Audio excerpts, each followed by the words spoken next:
Welcome to Luca and Miguel. Enjoy the video. In this video, I will explain how to transfer from Binance Exchange to Wallet.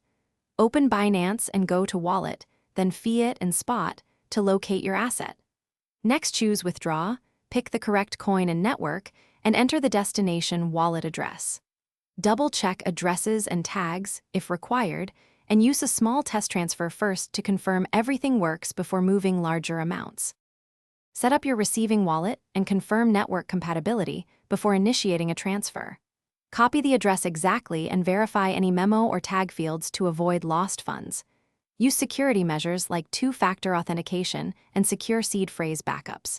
If possible, configure wallet notifications or transaction explorers to track incoming transfers. A cautious approach reduces mistakes and keeps your crypto safe while you move funds between platforms.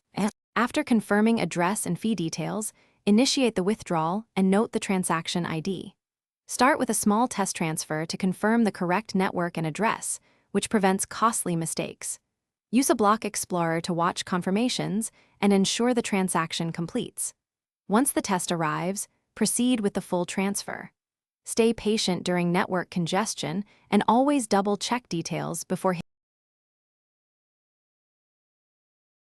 Thanks for watching and please subscribe. It's the best investment you'll ever make.